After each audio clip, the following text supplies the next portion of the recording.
All right, so I want to talk for a little while, kind of just freestyle a little bit off the top of my head. Haven't written any lists down, haven't thought of any points. I was going to do that. And I figured, hey, why don't I just do off the top of my head?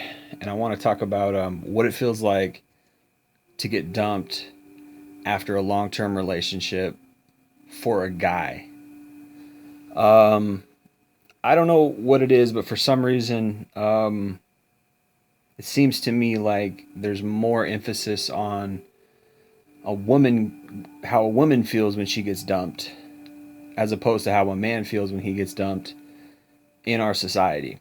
And I think the reason for that is because people tend to associate women with being more emotional and men being more stoic and being less emotional. But I think that's a pretty big fallacy. I think that's a pretty big error to say that men don't get emotional because we do. And unfortunately, guys take out their emotions in different ways. We deal with our emotions in different ways than women do. We get angry. We take out our emotion through anger. We, get bitter. We internalize things. Um, there's a lot of unhealthy, ways that men deal with our emotions. Um, and I think that it's easy for women to be very vitriolic.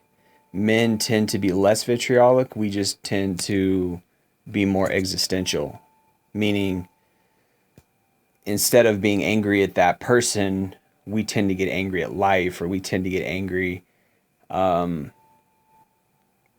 in more existential ways. Like, oh man, my life sucks, as opposed to that person sucks, as opposed to that relationship sucked, or as opposed to that breakup sucked. We tend to, view our relationships and our successes and our failures in a more global manner, which I don't think is very healthy. And what I mean by that is we tend to look at it like it's all part of who we are. So everything we go through, as opposed to compartmentalizing and say, okay, well, that period of my life sucked, I'm going to have a better period now, or that relationship sucked, I'm going to seek a better relationship, which would be a healthy way to look at it. A lot of what we do is, we say, okay, you know, our whole life sucks because it didn't work out with one girl, and a lot of guys have this problem, and they call it one-itis in the manosphere. They call it one-itis. So where a guy puts all his, love and care into one woman, and then, for whatever reason, she doesn't want to be put on a pedestal. She doesn't want to be, you know, the apple of his eye, as opposed to she wants him to be the apple of her eye. And this is selfishness, where a healthy relationship should be both people are sharing each other in a healthy manner, and both people cherish and love each other and help each other and lift each other up in a very mutual way. But unfortunately, you have a power struggle often where women secretly want the man to have more power over her so that she can put him on a pedestal, and so he can be her, her all in all, and she can kind of quote unquote worship him or whatever. Which isn't healthy in and of itself. But this is what I've noticed a lot of young women want, is they want the man to be, they want him to be a catch. And it has to do with gynocentrism, it has to do with narcissism. They want the man to be her leading man, her hero. Whereas what he really is just a guy. But some of these guys will play into that role or figure out how to play into that role, and then he's her hero, etc. And obviously, it always has to do with him being a financial winner, breadwinner, things like that, right? That's all part of it. Um, but a lot of times where guys make mistakes is they put her on a pedestal. They cherish her more than she cherishes him, and they don't really understand female psychology, particularly the young Western narcissistic type of psychology, where the woman wants this. badass guy who's stoic and who doesn't show her very much, doesn't show her affection. The irony is, the less affection a man gives a woman, the more she wants him and the more she'll chase him. I've had relationships where I haven't shown affection to a girl, never even kissed her, and she constantly wanted me, constantly chased me because I was the guy who wasn't validating her. And all the other guys were validating her. All the other guys were like chasing after her and like, oh, I want to marry you and I want this and that. I'm going to give you the world. And I didn't give her nothing but dick, right? And she wanted me over all those other guys because I didn't validate her. I wasn't putting her on a pedestal. And guys, eventually learn this. However, that whole thing in and of itself isn't healthy. That's how a Western female narcissist behaves, and that's what she wants, but it isn't healthy in and of itself, right? What is healthy is mutuality. What is healthy is a 50-50, so to speak, or a 100-100, so to speak, however you want to break it down. Mutual caring, like I said, uplifting, cherishing, loving relationship where both people love each other in the same way. That's the healthiest. That's the best. But a lot of what I see, the majority of what I see, are guys who go out and get shit done. They got their jobs and they work and etc. And the woman looks up to him as the real man, and he views himself as a quote unquote real man, right? And he comes home and he expects the woman this, that, and the third because he's quote unquote paying bills. And this is something that is kind of iffy. It's something where it's like, yeah, that's the typical Western man who makes money or whatever. But again, that's not the end all. Lots of women cheat. There's lots of divorces from this perspective. But also, we live in a different era. It's not, women are working now too, and so the men aren't always going to be a breadwinner. In fact, the man might make less money than the woman. She might have a college degree. He might not have a college degree.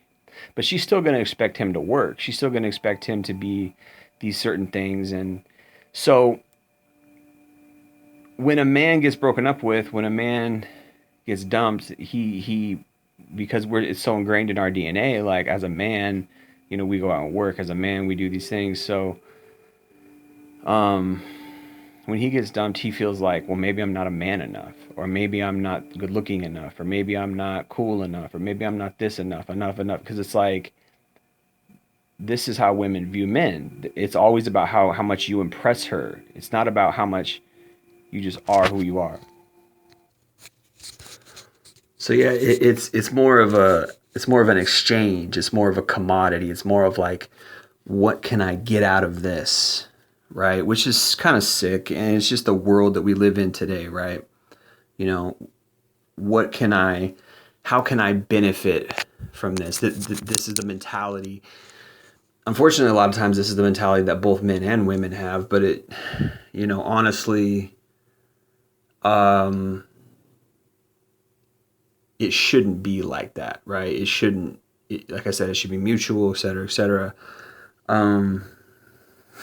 But it often turns into an exchange of intimacy for whatever. Like, I mean, this is hypergamy, right? Hypergamy is, what can I get out of my looks, or what can I get out of my womanhood, or what can I get out of my sex, or what can I exchange? And then they call that love, and they slap a label on it of love. Well, love is like, you're going to love me whether or not I'm good looking. You're going to love me whether or not I'm rich. You're going to love me whether or not I've got a good job or a bad job. That's real love, right? But we don't have that kind of love. We have a more of a, prize type of love, in the sense that he's my prize, he's my winner, he's my man, he's this and he's that to me.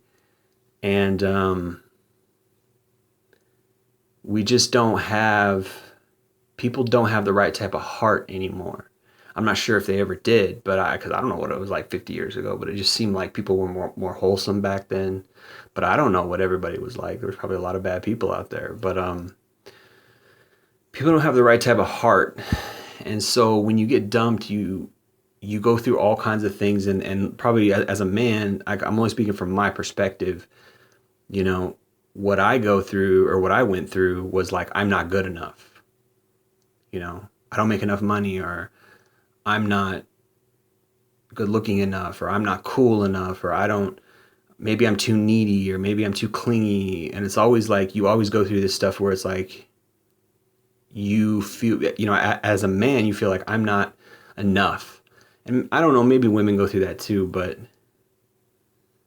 you know, when you get done, particularly after you spend a lot of time with somebody, being very intimate, being very physical, you know, over a long period of time, you get a, you know, what's called a soul tie, or even a physical attachment. You know, like the Bible says, when two people come together, they become one.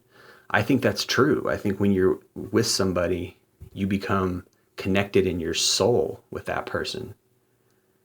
And when you spend a long period of time with somebody and you get connected, oftentimes one person might feel more connected than the other person, or one person might not be giving their all. One person might not be giving their whole. One person might not be fully in it. They might be like, okay, well, I like this guy. He's good for now, but maybe I'm going to get somebody better, or maybe I'm going to find somebody later on, or maybe, you know, maybe he's not the one for me. Or even though they're spending time with you, even though they're like giving you their body, even though they're giving you their, you know, their soul and their heart at that time, well, they're really not giving you their heart, but they're giving you their body and they're giving you their presence. They're not all in, right? You might be all in, they might not be. And that's where relationships get really messed up, which is why if you're dating or you're having a relationship which is not going towards love, and you don't see love developing and you don't see a deep connection developing, then you might want to pull out of that relationship, because that other person might be just kind of stringing you along. That other person might be just kind of using you. And that's kind of what happened to me. And that's kind of what I learned from my experience. And how I felt was, like I said, at first I felt like, you know, it's me. I'm not good enough. I'm not enough for this girl. She dumped me and wanted somebody better. And she did want somebody better financially. And that's what I found out. But even though she might have said that, even though that was the indication, you still feel like, oh man, maybe I'm not good looking enough, or oh man, maybe I'm not good enough, or I'm not man enough, or I'm not domesticated enough, or, you know, what do these guys have that I don't? And if you look at it objectively, well, they've got good jobs and they've got a house and they're paying rent and they're doing things that I'm not, which is like, these are things that women and a lot of people in society, they think this is what a real man is. This is what a man does. And, and this is where like women fall in line to a man, is like, if he's paying bills, if he's doing this or that, even if she has a good job. And so we live in a weird generation where it's like, well, you know, women are in the workforce and it is harder. I don't know if it's harder for men to work because of that. It might be.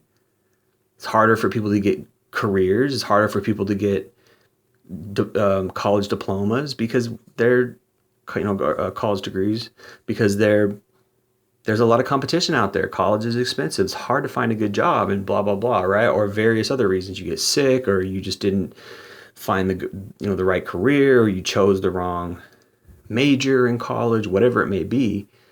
We live in a weird time. There's a lot of guys out there who aren't very successful, and and it's like, if that's what you measure a man as, then yeah, there's going to be a lot of guys who just don't get good women, or don't get women, because the way, if all a woman views value from a man is having a good career and having resources and money, then we got big problems, right? So it's like, we need better values. We need inner values. How's his character? How much does he love you? How loyal is he to you? And vice versa. How much does she love you? How's her character? How's her personality?